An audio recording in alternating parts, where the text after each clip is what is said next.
So, we are on the, Hare Krishna, thank you. We are on the last verse of this chapter, 3.25.44.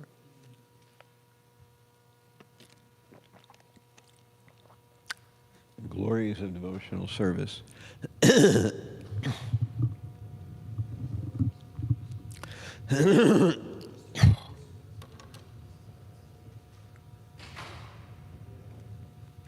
Etavaneva lokesmin. Etavaneva lokesmin. Pungsamni shreyasodaya. Pungsangni shreyasodaya. Tivrena bhakti yogena. Tivrena bhakti yogena. Mano mayarpitam sthiram. Mano mayarpitam sthiram. Etavaneva lokesmin. Pungsangni shreyasodaya. Tivrena bhakti yogena. Manomayarpitam sthiram. Please. Etavaneva lokesmin. Pungsangni shreyasodaya. Tivrena bhakti yogena.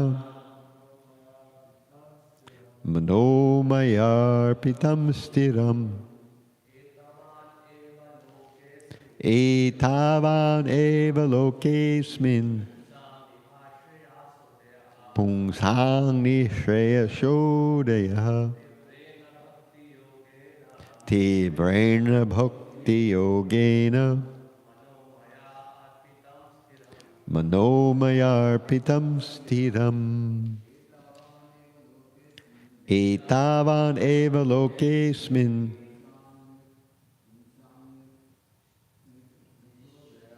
Pungsamni shreyasodaya. Tivrena bhakti yogena. Manomayarpitam sthiram. Etavan eva. Only so far. Loke asmin. In this world. Pungsam. Of men. Nishreyasa. Final perfection of life. Udayaha. The attainment of. Tivrena. Intense. Bhakti yogena. By the practice of devotional service. Manaha. Mind. Mayi. In me. Arpitam. Fixed. Sthiram. Steady. So the translation of our verse reads like this. Therefore, persons whose minds are fixed on the Lord engage in the intensive practice of devotional service. That is the only means for attainment of the final perfection of life. So we can recite this responsibly. Therefore, persons whose minds are fixed on the Lord engage in the intensive practice of devotional service. That is the only means for attainment of the final perfection of life. Okay, so here's Prabhupada's purport. Here the words manomayarpitam, which mean the mind being fixed on me, are significant. One should fix his mind on the lotus feet of Krishna or his incarnation. To be fixed steadily in that freedom is the way of liberation. Ambarish Maharaj is the example. He fixed his mind on the lotus feet of the Lord. He spoke only on the pastimes of the Lord. He smelled only the flowers and tulsi leaves offered to the Lord. He walked only to the temple of the Lord. He engaged his hands in cleansing the temple. He engaged his tongue in tasting the foodstuff offered to the Lord. He engaged his ears for hearing the great pastimes of the Lord. In that way, all his senses were engaged.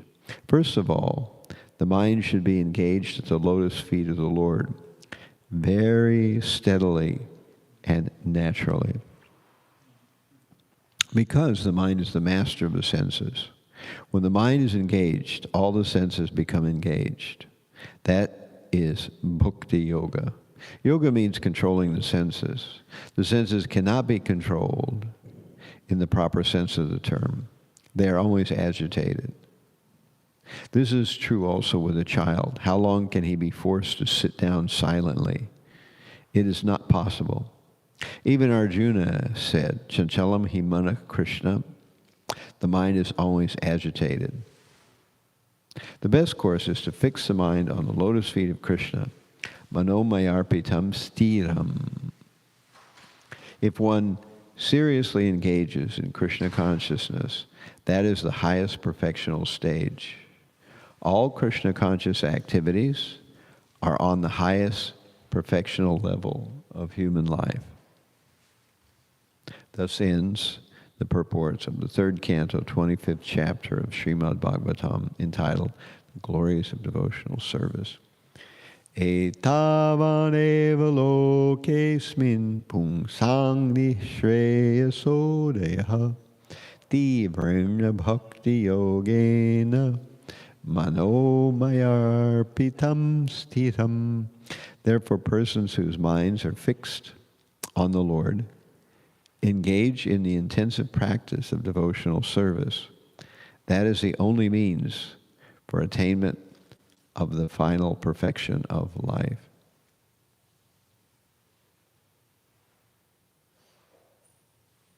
There's something going on over here. I keep hearing some rustling sound over there.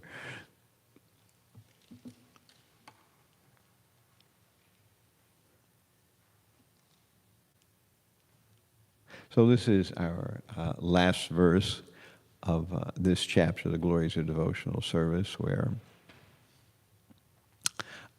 we find out about Kapila revealing the sweetness of his reciprocation with his devotees. The last 4 verses were part of a very short section. And we've learned about how wonderful devotional service is. And here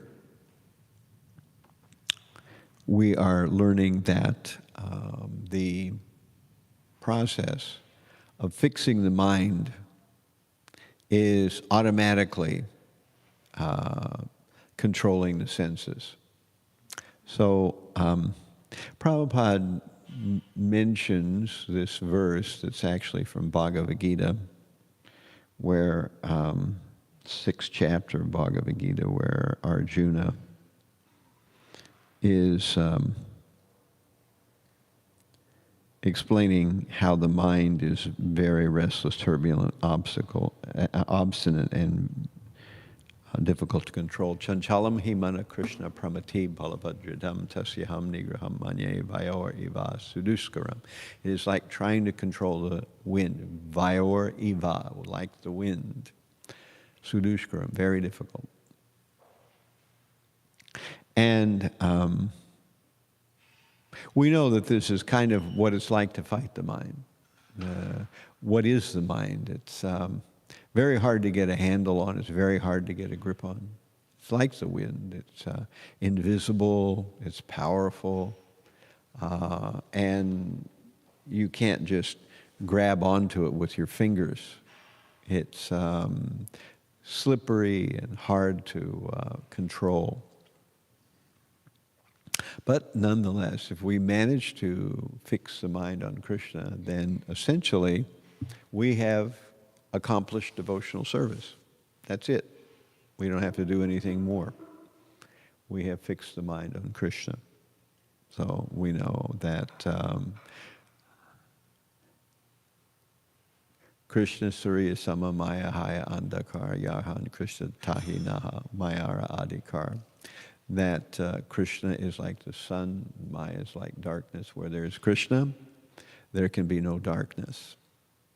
And if we fix the mind on Krishna, essentially, there is nothing else that remains unachieved. Of course, fixing the mind on Krishna, unfortunately, is no easy matter. The mind is the controller of the senses. And of course, in that verse in Bhagavad Gita, which is 6:34, we have a passage from the Katha Upanishad, which describes the chariot of the body. Atmanam ratinam vidhi saridam ratam eva cha buddhim tu sharatim vidhi mana pragraham eva cha indriyani hayan ahur vishayangs teshu gocharan atmanendriya mano yuktam bhokteti ahur manishinaha. The individual is the passenger in the car of the material body, and the intelligence is the driver. The mind is the driving instrument, and the senses are the horses.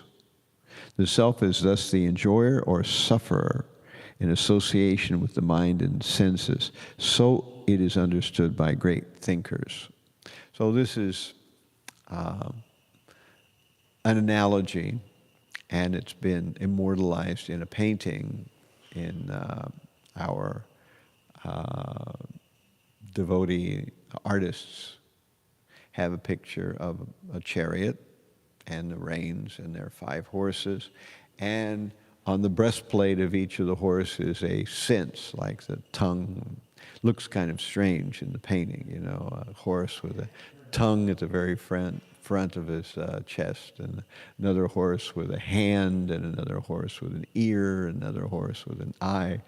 So this is a simple enough to grasp analogy that the senses are pushing, they're pulling, and we have reins or leather straps that connect to the horses, which is the way a person drives a chariot.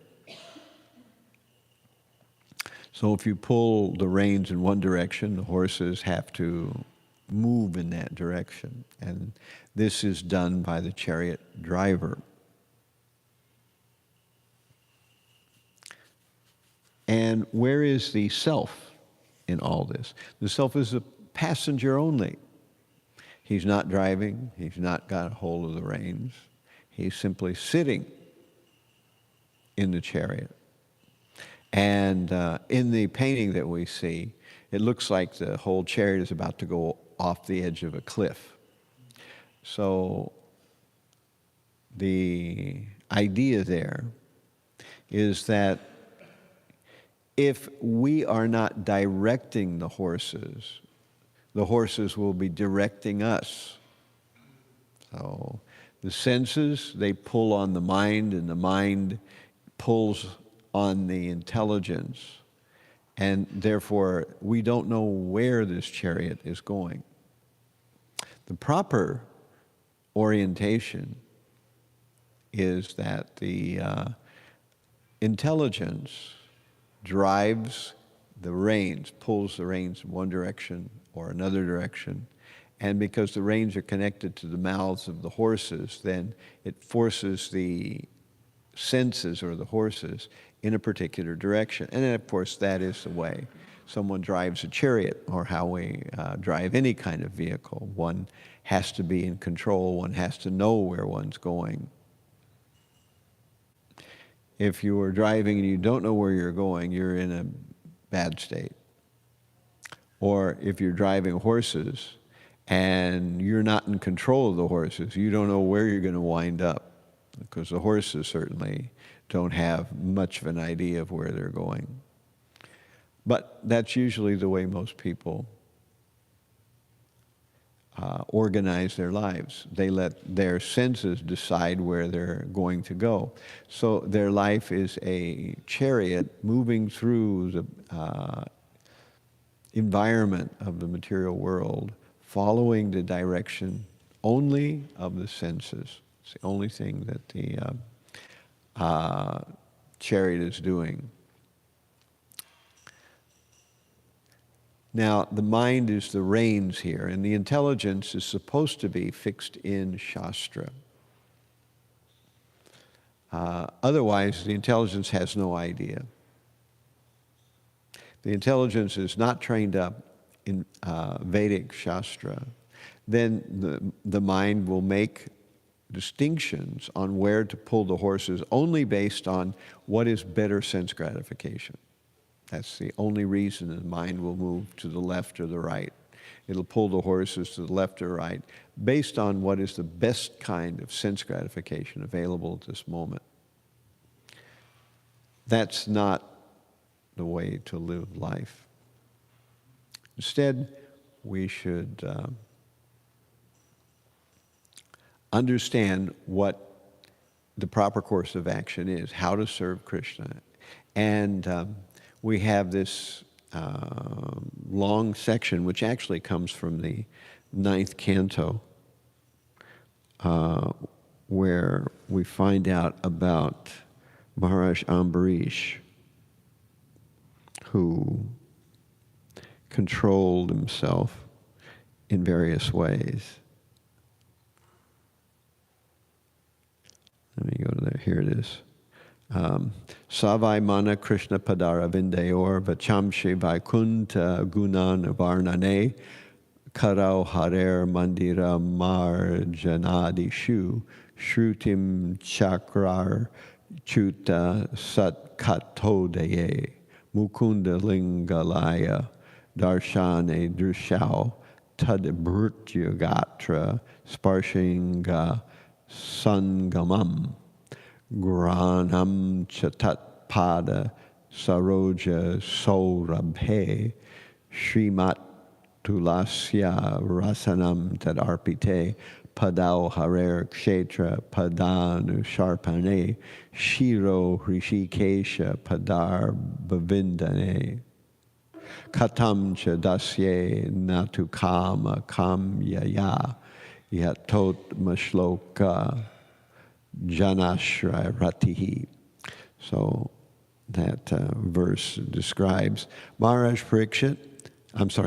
Ambarish always engaged his mind in meditating on the lotus feet of Krishna, his words in describing the glories of the Lord, his hands in cleansing the Lord's temple, his ears in hearing the words spoken by Krishna or about Krishna.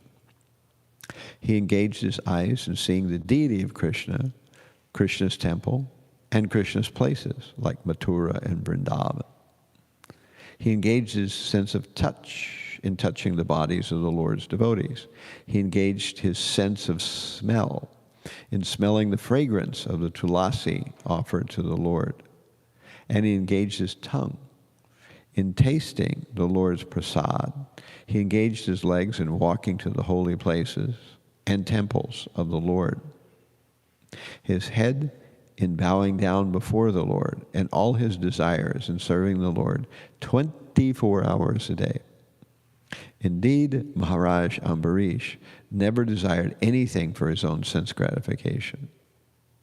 He engaged all his senses in devotional service, in various engagements related to the Lord. This is the way to increase attachment for the Lord and be completely free from all material desires. So, this is practical, that if we utilize the senses and try to plug the senses into proper engagements, directing the horses in the right way towards a Krishna-conscious activity, then the senses will all be properly engaged. And if they are properly engaged, we are in Krishna consciousness. And that's the advantage of the process of bhakti yoga over the process of regular yoga or Ashtanga yoga. Ashtanga yoga is very difficult to perform in the modern day for modern people because it requires immense amounts of austerity and a very tight grip on one's conscious processes. Most people don't have that. However, the process of bhakti is much easier because it requires only that we navigate the senses towards proper utility. We use them in the right way. And therefore, we have 9 processes of devotional service: Shravanam, Kirtanam, Vishnu, Smaranam, Padasevanam, Archanam, Bandhanam, Dasyam, Sakyam, Atmini Videnam, Iti Pumsarpaka, Vishnau, Bhaktaschan, Navalakshana, Kriyeti Bhagavata Adhau Tanmanye Dihitam Uttamam, which is verse spoken by Prahlad Maharaj, where he describes the 9 processes of devotional service. And therefore, during the course of the day, we segue from one type of devotional activity to another. We are not always chanting. We are not always eating. We are not always reading. We are sometimes doing one thing, then we move to another and to another. And in this way, our senses get a chance to connect again with Krishna, but in a different way. From some practical service like cooking or construction or whatever, to singing or chanting or hearing, etc. So in this way, like Ambarish, our entire 24-hour day is designed by the Pancharatriki process to bring us through a succession of different activities where we are using our senses in somewhat different ways, but they're always being plugged into Krishna. And this makes the process of becoming Krishna conscious much more easy and very practical. And if we can somehow keep the mind focused on Krishna, then we have achieved the real goal of life. We have achieved the most important thing we could possibly achieve. So sometimes we describe Krishna consciousness as conquering over material desire. Sometimes we describe Krishna consciousness as becoming a devotee or a lover of Krishna. Sometimes we describe Krishna consciousness as crossing over the modes of nature to the mode of goodness and above. But in this case, we're describing Krishna consciousness as controlling the senses. But to control the senses, we are controlling the mind. So if we control the mind, we control the senses, because the mind is the reins and the senses are the horses. So if we control the senses or we control the mind, it is 6 of one, half a dozen of the other. It is essentially saying the same thing. And this is what Krishna consciousness is designed to do.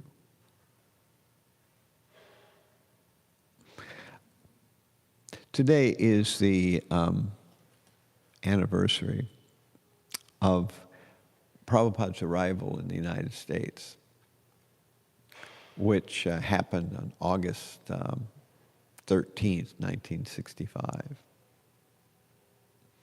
So, or that's the day he left, I think, rather. Right. He left, he arrived September something or another. I forget what it was. But the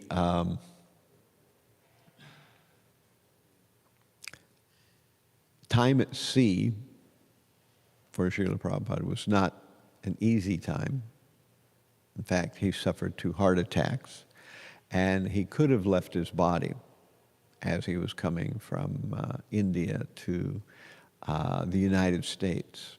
And he first alighted in Boston Harbor, and he spent a few hours there. Then he got back on the Jaladuta and came to Brooklyn here. So that was Prabhupada's journey from India to the United States. And of course, when he arrived in Brooklyn, he didn't stay in New York City. He went immediately to Butler, Pennsylvania. And then eventually he would come back to New York City. On the journey, Prabhupada wrote 2 poems. The first one he called Prayer Unto the Lotus Feet of Krishna. And I thought that I would go through those poems, and we could think about the amazing fortune that we all had, that Prabhupada decided to follow through on the desire of his spiritual master, Bhaktisiddhanta Saraswati. All along, there had been this idea of making the entire world Krishna conscious, not just India. But mostly the devotees did not have the faith that Krishna consciousness could be spread outside of India. That certainly it could be spread within India. That seemed reasonable. And that didn't have much of wasn't controversial at all. But to bring Krishna consciousness to the Western world, especially to the United States, that didn't seem very likely. In fact, it had been tried that the disciples of Bhaktisiddhanta Saraswati had sent devotees to London, and after much time and much money, not much actually happened as a result of that. They had made some contacts, but that was about all. Also, some devotees were sent to Germany and a few other places. But it seemed to indicate the fact that the Western world was too far gone. They would never take to Krishna consciousness in any appreciable number. That it was destined that India would be the only place where people would understand and appreciate Krishna and engage in devotional service to Krishna. However, Bhaktisiddhanta, he had given Prabhupada already a mission in life the first time he met him at Oltadunga Junction on the roof. He told him to preach in the West in English. And Prabhupada had just wondered how he would do it. Finally, he had secured a passage on the Jaladuta from Sumati Murariji, who allowed him to be on one of her steamships. And when he came,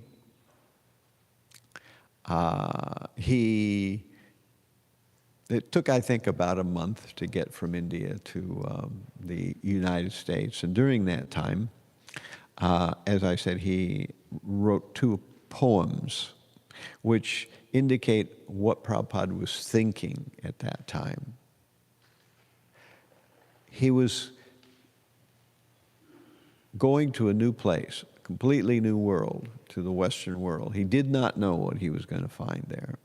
He did not know how receptive people would be. In fact, he had every reason to suspect that they wouldn't be very receptive. So here is the first poem, the prayer unto the lotus feet of Krishna. Krishna taba punya habe bhai, e punya koribe jabe, radharani kushi habe, dhruva ati bole tometai. I emphatically say to you, O brothers, you will obtain your good fortune from the Supreme Lord Krishna only when Srimati Radharani becomes pleased with you. Shri Siddhanta Sarasvati Sachi Sutta Priya Ati Krishna Sebhaya Jara Tulanai Se Mohanta Guru Jagater Madhye Uru Krishna Bhakti De Tai Tai. Śrimad Bhaktisiddhanta Sarasvati Thakur, who is very dear to Lord Gauranga, the son of Mother Sachi, is unparalleled in his service to the Supreme Lord Sri Krishna. He is that great saintly spiritual master who bestowed intense devotion to Krishna at different places throughout the world. Tara Itcha Balavan Paschatyete Tan Tan Hoy Jate Gauranger Nam Prite Vite Nagaradi Asamudra Nadi Nadi Sakale Loy Krishna Nam. By his strong desire, the holy name of Lord Gauranga will be spread throughout all the countries of the Western world, in all cities, towns, and villages on the earth. From all the oceans, seas, rivers, streams, everyone will chant the holy name of Krishna. So this was the idea. It had been thought of even as far back as Jiva Goswami. He had conceived of a worldwide organization, the World Organization of Devotees. And it was passed down. Bhaktivinoda Thakur foresaw that there would be Krishna consciousness throughout the entire world. And he thought about it. Bhaktisiddhanta, of course, also thought about how the entire world would be organized towards Krishna consciousness. But nobody actually knew who would put it forward. And it was Prabhupada, who at that time was unsure of what he would find when he would reach America. He said that he knew that his godbrothers had gone to London, so he thought, shall I also go to London? He thought, no. If I'm going to fail, let me at least fail in a new place. So he wanted to go somewhere different because no one had gone to the United States yet. So he thought, I will go to New York. And Prabhupada boarded the Jaladuta with only one of his sons there to see him off. He did not go with any money. He did not go with any entourage. He did not go with any introduction other than the one contact that he was supposed to connect with, which were the devotees or the family, what was his name again? Gopal Agarwal. That's when I couldn't get the name in mind. Yeah, so they were in Butler, Pennsylvania, and that was the only connection Prabhupada had on that side of the world in the United States. And so what would it be like? He said that sometimes he dreamed he'd already come to America. And people in India had various interesting conceptions of what life was like in America, where someone told Prabhupada that in America, the poor people have to wash their own Mercedes. So the rich people, they didn't have to wash their own Mercedes, but the poor people had to. So he had this idea. Of course, it was interesting that when Prabhupada actually came, he saw the Ugra Karma and the giant industry. And for a long time, even when he arrived here in New York City, not much happened. And Prabhupada was planning to go back to India. And almost he did go back to India, but he decided instead to continue when a few people started to pay attention to what he was doing. So here he's talking about that. By the strong desire, the holy name of Gauranga will be spread throughout the countries of the Western world. As we find out from scripture in the Chaitanya Charitamrita, we have the more Senapati Bhakta, so there would be a general who would somehow take the message to the Western world, and those who had escaped the inundation of the holy name that Nityananda and Chaitanya had come to give by going to foreign countries, they too would be drowned in the love of Godhead. They wouldn't be able to escape by simply immigrating to a foreign country. So tahale ananda hoy tabe hoy digvijay Chaitanya kripa atisai Maya drushta jata dukhi jagate sabhai sukhi Vaishnaver ichha purna hoy. As the vast mercy of Sri Chaitanya Mahaprabhu conquers all directions, a flood of transcendental ecstasy will certainly cover the land. Then when all sinful, miserable entities become happy, the Vaishnava's desire is then fulfilled. Se kara je kori bhare, agya jadi dilo more, jogya nahe an dina hina. Tai se tomara kripa magitechi anurupa, aji numi sabhar pravina. Although my Guru Maharaj ordered me to accomplish this mission, I'm not worthy or fit to do it. I'm very fallen and insignificant. Therefore, O Lord, I am now begging for your mercy so that I may become worthy. For you are the wisest and most experienced of all. Tomara se shakti pele guru shebhaya bastu mile. Jibana sartak jadi hoy. Se seva pile takale sukhi hale. Taba sangha bhagyate miloy. If you bestow your power by serving the spiritual master, one attains the absolute truth. One's life becomes successful. If that service is obtained, then one becomes happy and gets your association due to good fortune.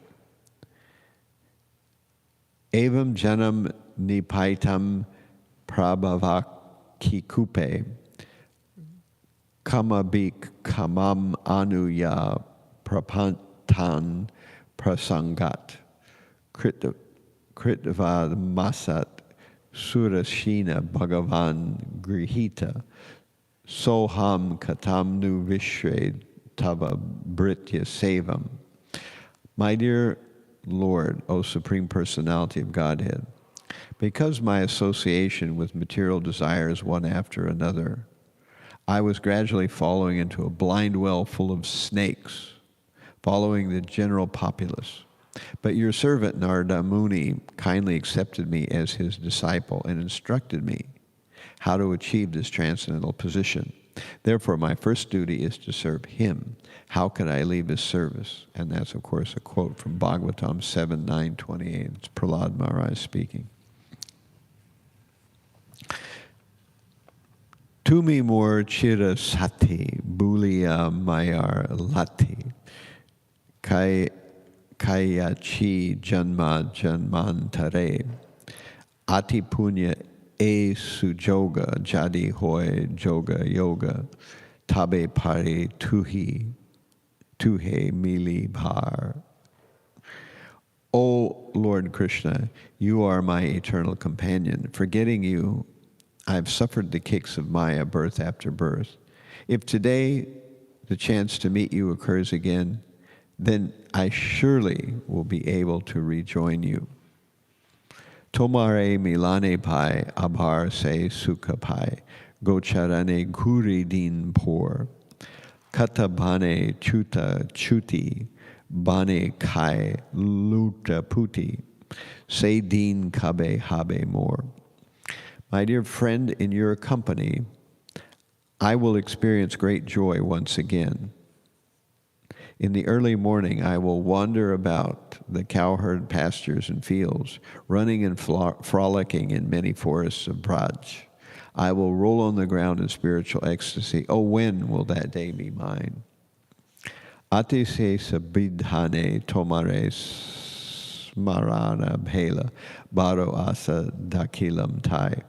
Ami tomara nitya dasa tai kori ekta asa. Tumi bina anya gati nai. Today, that remembrance of you came to me in a very nice way. Because I have great longing, I called to you. I'm your eternal servant, and therefore I desire your association so much. O Lord Krishna, except for you, there is no other means of success. So that was the first poem that Prabhupada composed. And then in Boston Harbor, he composed this one.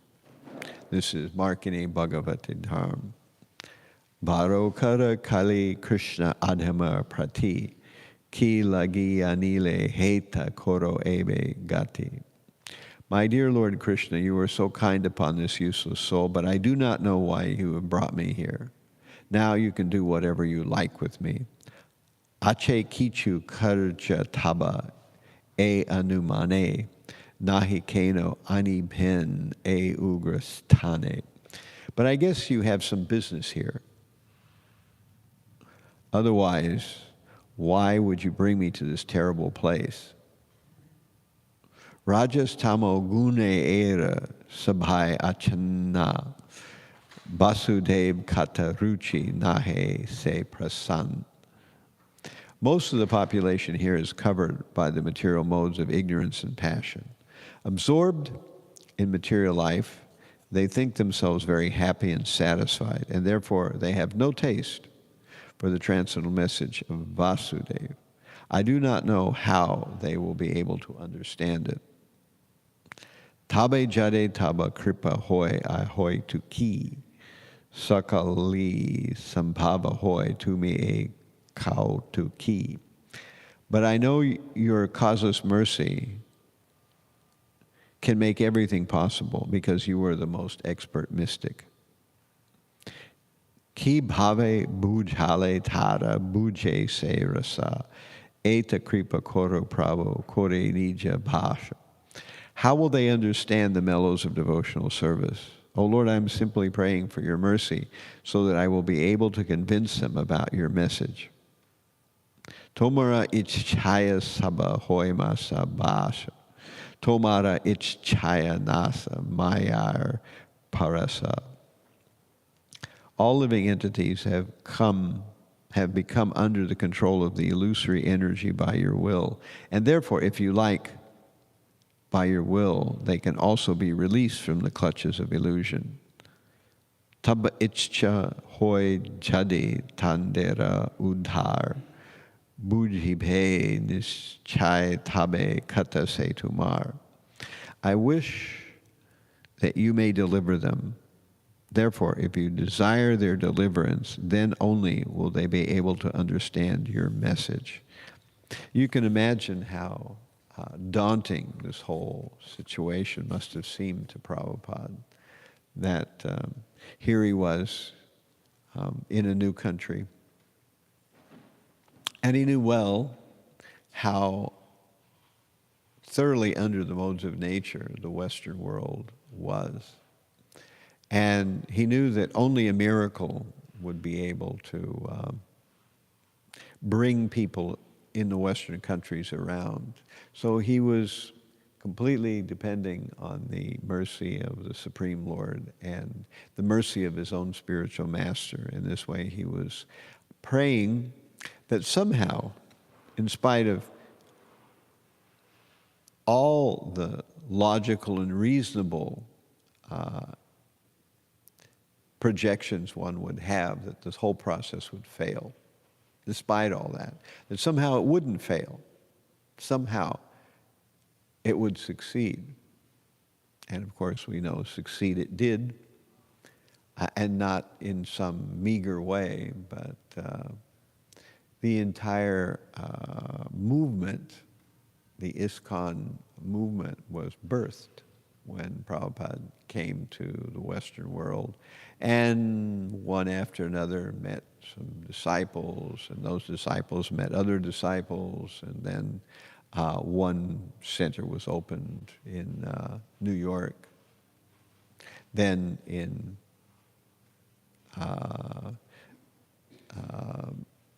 San Francisco, and then other places eventually, going to England and other countries, and eventually we see that an entire global network of temples was set up. At the time Prabhupada left the world, there were some 108 temples.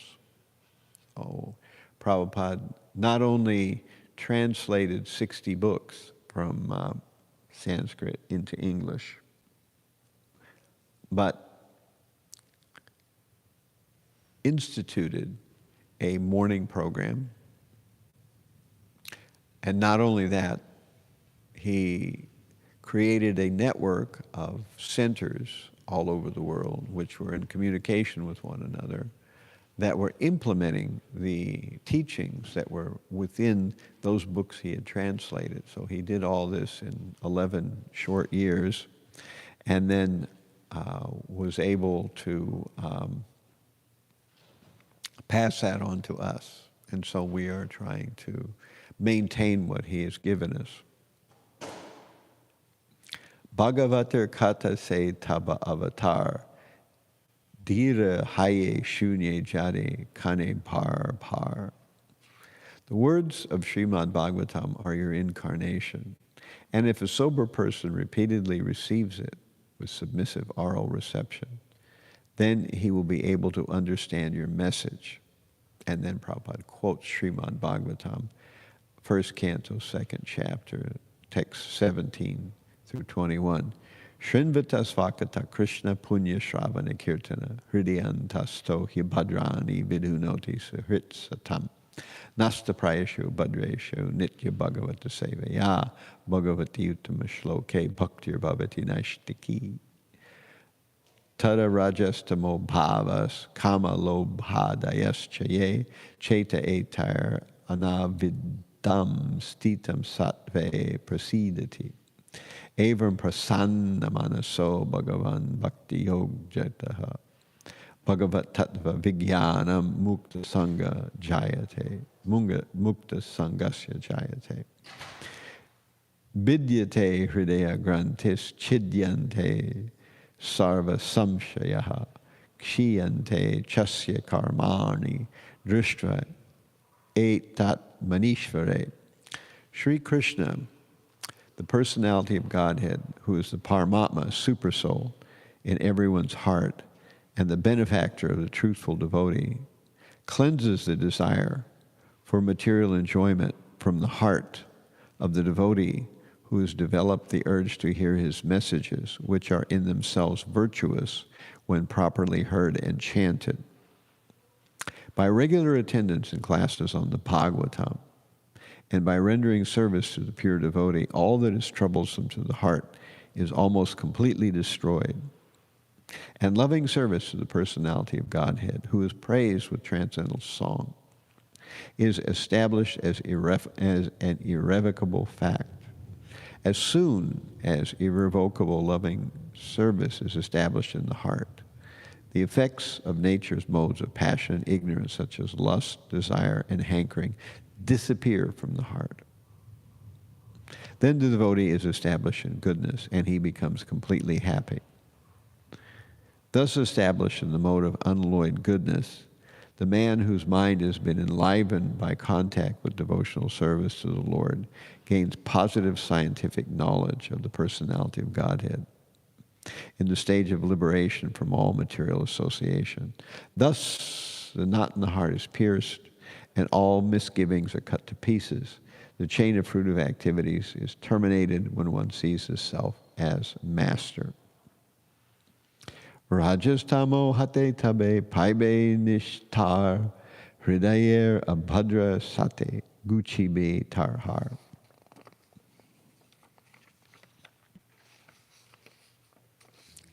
He will become liberated from the influence of the modes of ignorance and passion, and thus all inauspicious things accumulated in the core of the heart will disappear.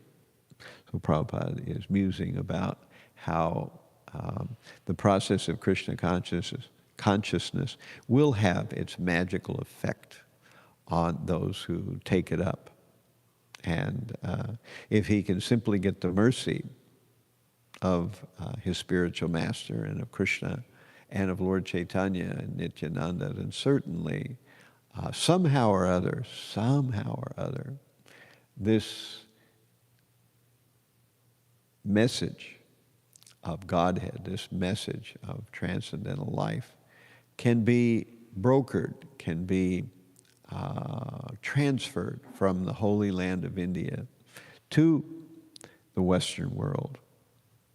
Ki kore bujabo kata baro se chahi, kudra ami dina hina kono shakti nahi.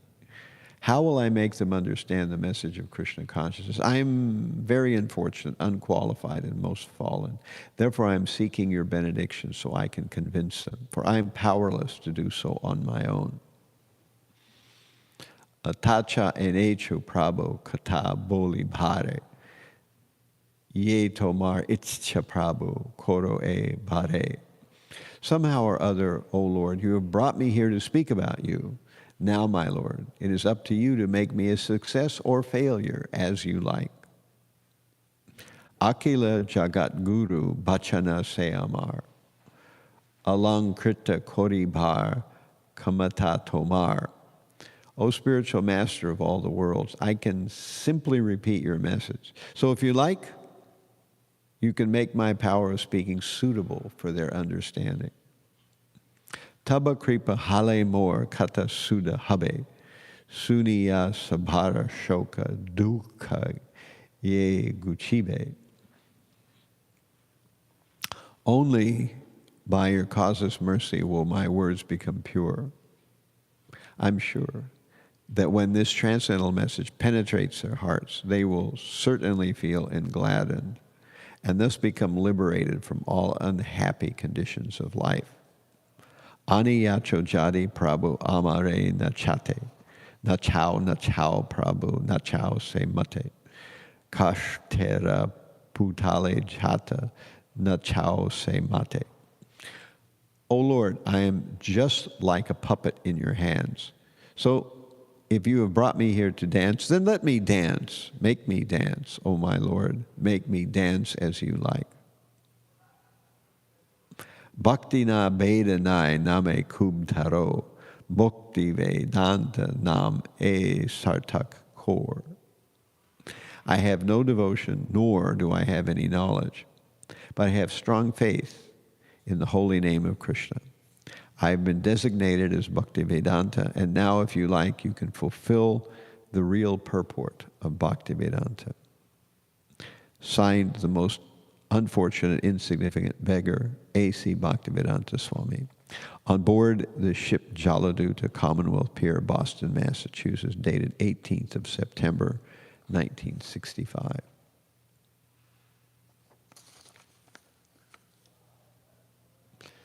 So we can think about the journey of Prabhupada here to the Western world, how the Western world was transformed, the unlikely fact that the Western world would be transformed, and how we stand on that great mercy that was delivered. And now we can try to transfer that mercy to others who are willing to take it up. All right, so it's late. I'll end here. And thank you all very much for your kind attention. All glories to Śrimad Bhāgavatam. All glories to the Vaishnava devotees of the Lord. Hare Krishna.